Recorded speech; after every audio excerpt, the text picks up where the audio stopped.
Welcome back, explorers. My name is Explorer Packer and welcome back to this new video. In today's video I have a compilation of the first 20 Pokemon designs I've created, so I hope you enjoy them. So without further ado, let's get into this video.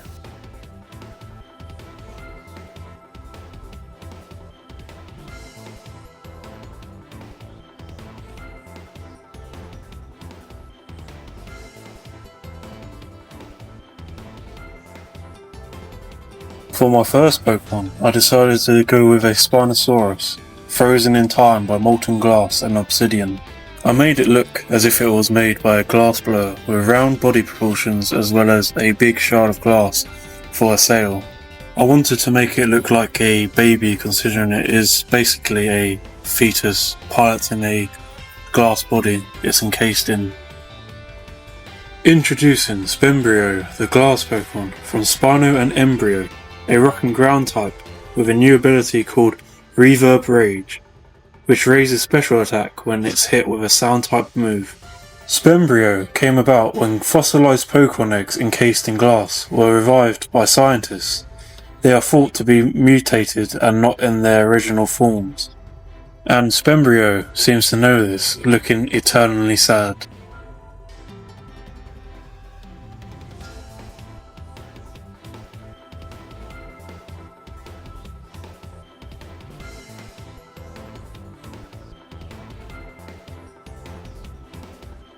Now, onto its evolution. I wanted a design that overcame its hard start in life, as well as be a rival to Tyrantrum. So I made it fierce and imposing, so it's reminiscent of the T-Rex and Spino rivalry we see in Jurassic Park. I also gave it 3 magnificent sails and obsidian plating on parts of its body. Introducing Spectacle, the Mirage Pokemon from Spino, Apex and Spectacle, a rock and ground type. Spectacle are known to submerge themselves in sand dunes with their sail protruding to absorb sunlight. However, this can confuse travellers as the light can refract and cause a mirage. For reasons unknown, Spectacle have an on-site rivalry with Tyrantrum, in which both Pokemon will go out of control and fight until one of them has fainted. For my next line of Pokemon, I decided to base it off of the Ferrocenosaurus, a dinosaur with long nails, used for striking. I didn't want it to just be a plain Ferroceno, so it will also have attributes of both a Geisha girl and a ninja. To convey this, I gave it metal florets and feminine eyes. Also, for its ninja side, I added golden-like claw swords and posed it in a Naruto run stance. Introducing Geishadi, the Geisha Pokemon from Geisha, Shady and Lady, a rock and dark type. Geishadi were not revived through traditional scientific means, but long ago, legends say, a powerful shaman revived them in a dream ritual. Geishadi enjoy serving their trainers, but when they are upset, they will embark on a pranking crusade to make themselves feel better.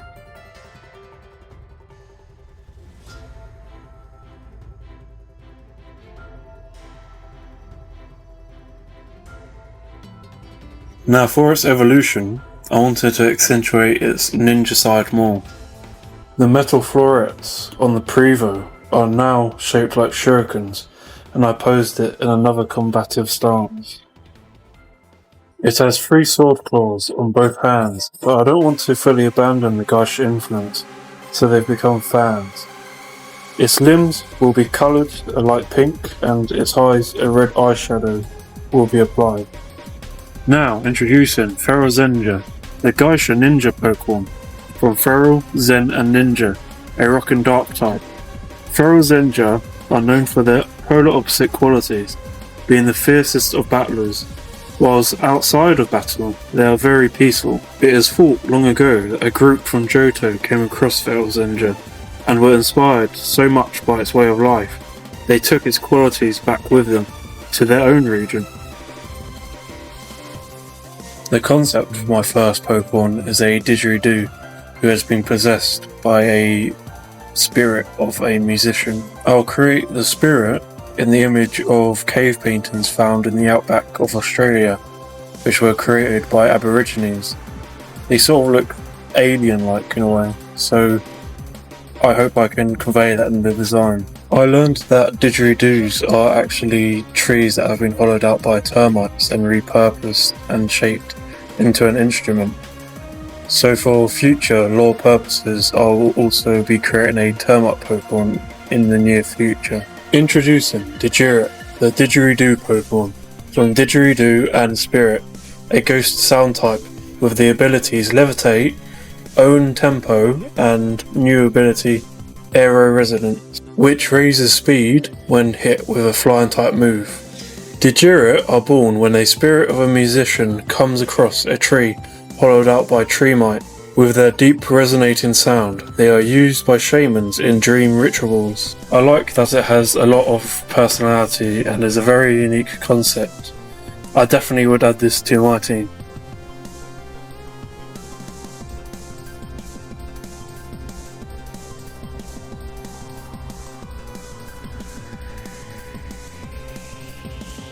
For the basis of this evolution line, I'm starting off with a crocodile, more specifically the saltwater crocodile. I wanted it to look friendly, so you could imagine it being one of the first Pokemon a trainer actually captures on their journey. And finally, I gave it blue colouring to represent its pure water typing. Now, introducing Crocklin, the hatchling Pokemon, from Crocodile and Hatchling. A water type with the ability Water Veil, Swift Swim, and Strong Jaw. Crocklin are a great Pokemon that helps teach trainers discipline by being classed as having a medium nature. They are found in lagoons and swamps where they can gorge on as much food as possible when nearing evolution. This Pokemon is your classic crocodile, which will give me room to expand upon its great concept in later stages.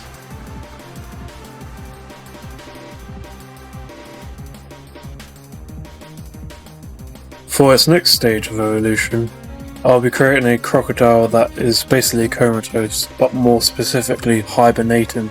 I'll give it round proportions so it's indicative of a slow metabolism and its hibernation status. When I look at this Pokemon, all I see is a combination between Spike from The Land Before Time and Meatlug from How to Train Your Dragon. Introducing Hyberdile, the hibernation Pokemon. From Hibernate and Crocodile, a pure ground type with ability Thick Fat, Swift Swim, and Strong Jaw, and they evolve from Crocklin at level 33. Hyberdile have such a slow metabolism, they are thought to be immortal. Specimens have been found in their burrows in parts of the region that haven't received rainfall in multiple millennia. Its design is fairly basic, but I think that's representative of its lifestyle.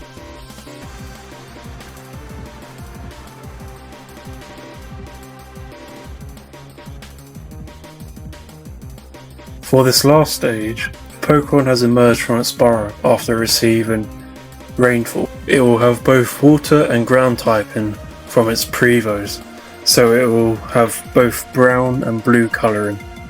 It is a fierce predator Pokemon.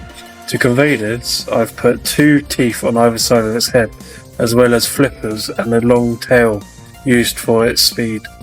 Introducing Mosafter, the post-Mosasaur Pokemon.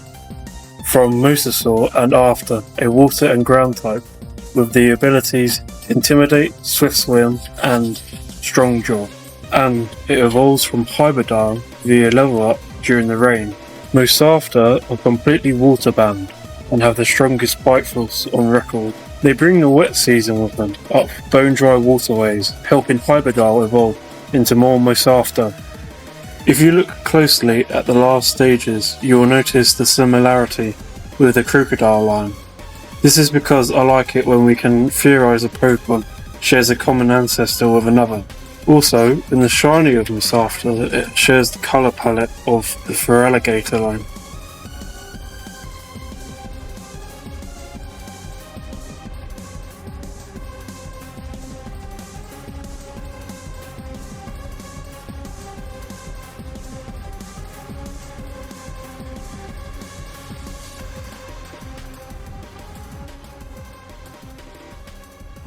I'll be creating a Route 1 type bird Pokemon based off of the Magpie.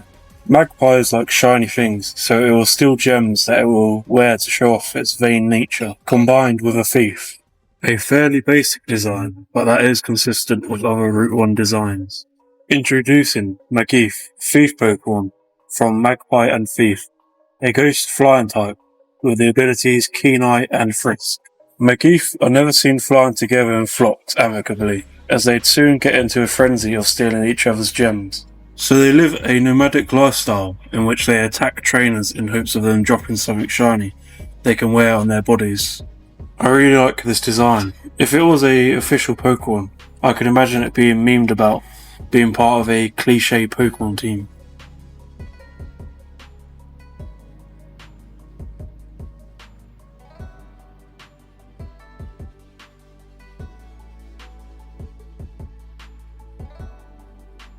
Now, onto its evolution.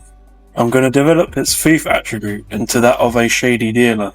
It will still wear gems as it is still vain, but the underside of its wings will act like a coat and contain gems that it will use to deal with other Pokemon for services. I will give its main body a trench coat colouring to get across its dealer attribute. Now introducing Mageela, the Magpie dealer Pokemon, from Magpie and Dealer, a ghost flying type with the abilities Keen Eye and Frisk. And it evolves from Mageeth starting at level 21. Mageela are known to be the easiest to train out of its line.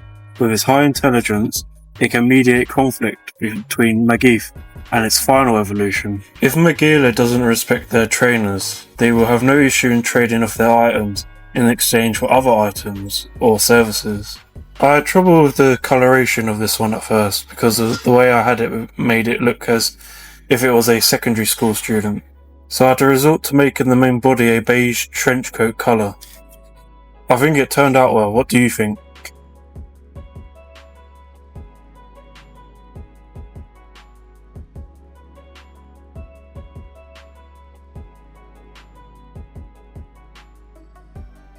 Now, for its final evolution, it's going to change a lot from a dealer to a greedy aristocrat. However, in this design, it has become cursed after stealing a certain Pokemon's gems. It will have a Fabergé egg-shaped body, and I also expanded its hairstyle by making it look pompous and colonial-like. Now, introducing Aristocrat, the cursed gem Pokemon, from Aristocrat, Roost, and Crook, a ghost flying type that evolves from Mageela when it is in a party with a Sableye, starting from level 40, with the abilities Keen Eye, Frisk, and a new ability called Gem Envy. If another Pokemon on the field is holding a Megastone, its special attack and speed will raise 2 stages. All Aristocrats are cursed the same, after Mageela steals a Sableye's eyes. The curse seems to entail an insatiable appetite for gems, which then forms its crystal carapace. Trainers are warned to never show Aristocrat their reflection, as they will be upset by the geometric asymmetry of its body, and go on a week-long rampage. Despite this, they are still sought out after by hunters. The journey of this line is what I like most about this Pokemon, because it's a dark story fitting of a ghost-type Pokemon.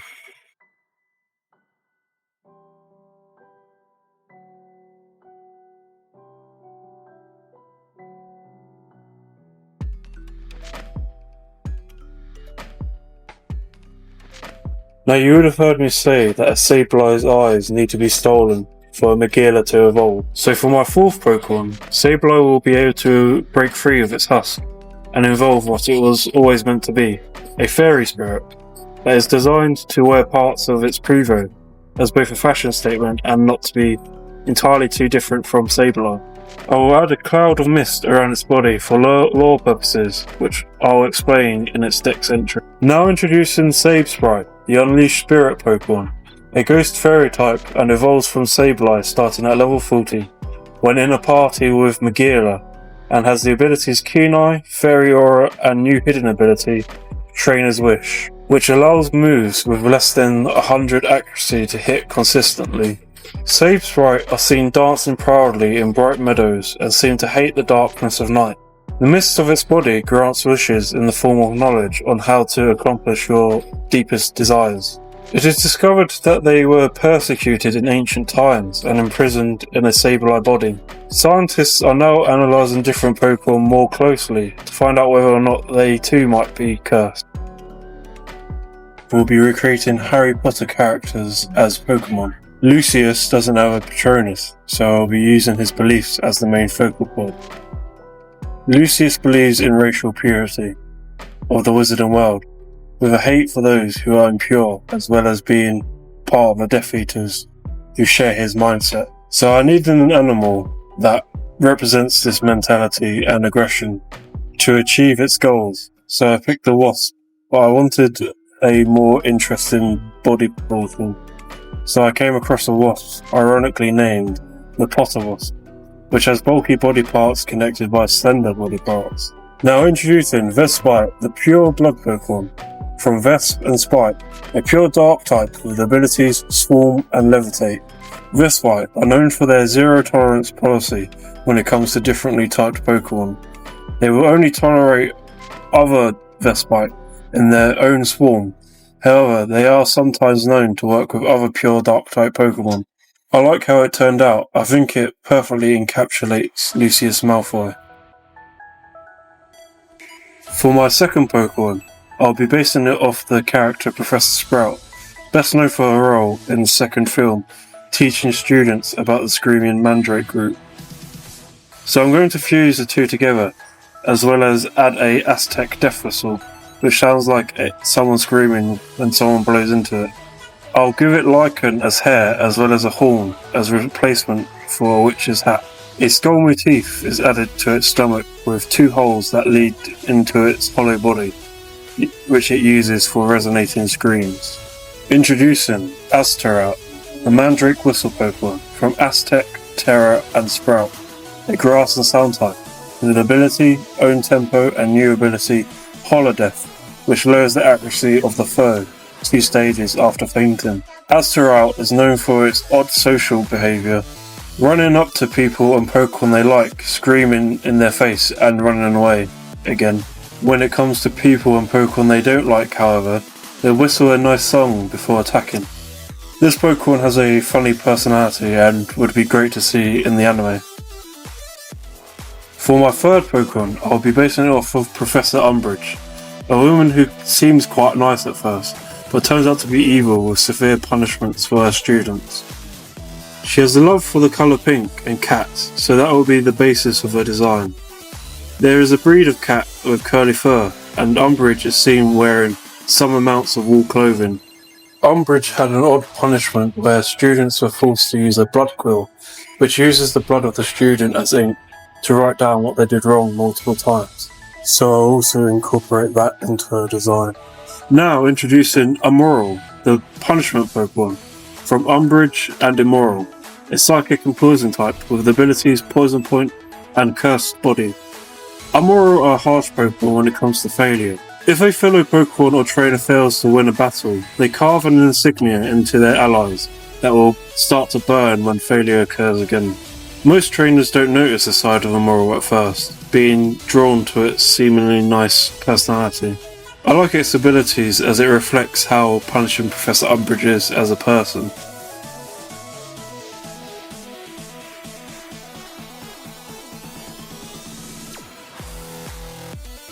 For my fourth Pokemon, I'll be combining 3 characters together: Sirius Black, Remus Lupin, and Fenrir Greyback. Lupin and Greyback are werewolves. Lupin became one because Greyback bit him as a child, and Sirius Black can turn into a black hound. Hagrid had a 3-headed dog named Fluffy, so I'll combine all 4 into a Cerberus werewolf hybrid. The first head is Lupin with a neutral expression. The second head is Sirius with a happy expression and some shaggy fur. The third one is Greyback with a grumpy expression and a scar to represent his brutal personality. Now introducing Cerberus, the fluffy Pokemon, from Cerberus, Sirius, Fenrir and Brute. A pure fighting type with abilities Guts and new ability Saliva. When contact is made with the Pokemon, the ability is spread. Cerberus are used as guard dogs to protect people and Pokemon alike, although the heads can be tricked into fighting each other over dominance. This design took me the longest out of all of them, as I found it quite hard to get the proportions right, as I previously wanted it to be a quadruped at first. I think I managed to recover the design though. What do you think? I'll be creating 3 evolutions for this grub Pokemon, so without further ado, let's start off with the creation of this bug Pokemon.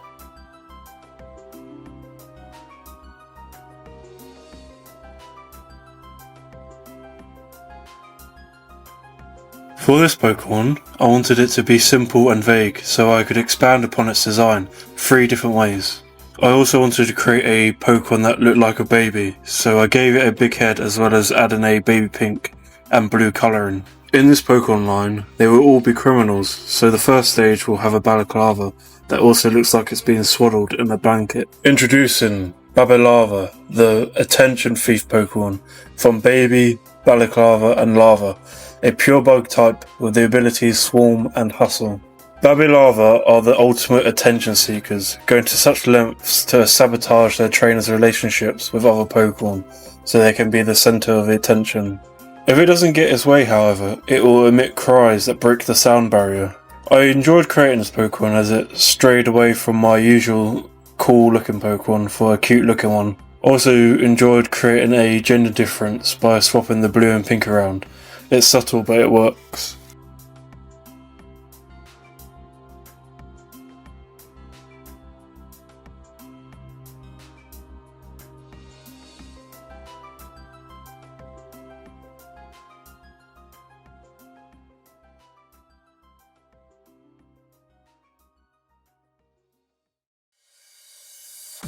Now, for my first Pokemon evolution, it will become a beetle with a mischievous jester motif. It will run on top of a ball as its mode of transport, and will be the other half of the interest for this Pokemon. And I'll finally add an orange and blue colour as they always work well together. Introducing Gestif, the Apricorn Thief Pokemon from Jester and Thief, a bug and ground type with the abilities Swarm, Ball Fetch and new ability Ball Buster, which prevents Pokemon from escaping battle. Gestif are known for plundering apricorn groves and using acid to apply it to the sphere they run about on. The bigger the sphere, the older and more successful a Gestif has been in its lifetime. The biggest apricorn sphere on record was the size of a Wailord's head. I think I would have this Pokemon on my team. It has a lot of personality and good stats, so it is a viable pick.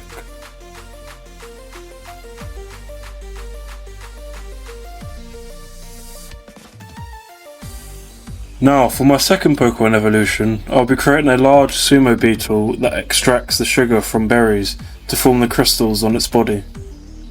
I'll give it a translucent chamber on its stomach where it will complete this process, and I'll give it a wide stance and a confident facial expression, so it looks like it can fight. And finally, a pale yellow will be added as well as a purple to represent what I think a mixture of berries would average out to look like in a juice.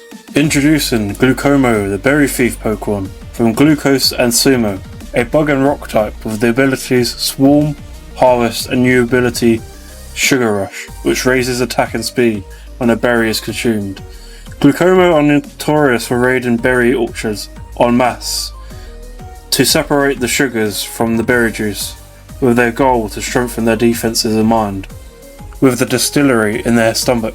Glucomo are actually starving, favouring meeting their goals over satisfying their appetite. I also like this Pokemon, but I feel like there's something missing from its design. I might redesign it in the future.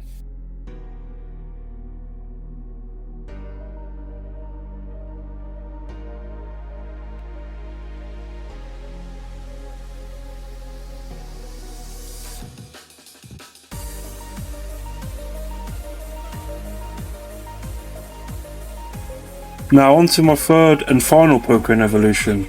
It's going to be a female crime boss beetle, who is in ultimate command of the swarm. She will have a stern facial expression, as well as eyelashes for antennae. It will have wings made of silk and herbs, and finally coloured purple-green and a light blue. Introducing Divalos, the medicine thief Pokemon, from Diva, Weevil and Boss, a bug flying type with the ability Swarm, Immunity, and new ability Field Medic, which applies the same effect to an ally Pokemon when an item is used on it. Divolos are known to steal medicinal herbs from farms, as well as be in charge of Glucomo and Justice in their own swarms. They hire Lufani to tailor silk wings using the medicinal herbs they steal. They will rarely help anyone who is in need of medical attention, if it means sacrificing their herbs. The dynamic these three Pokemon share slots together very well. The bolder personalities of Justice and Glucomo work well under the personality of Divolos. I hope you've enjoyed what I've designed for you today. Don't forget to like, comment and subscribe, as it helps me out a lot. Farewell for now.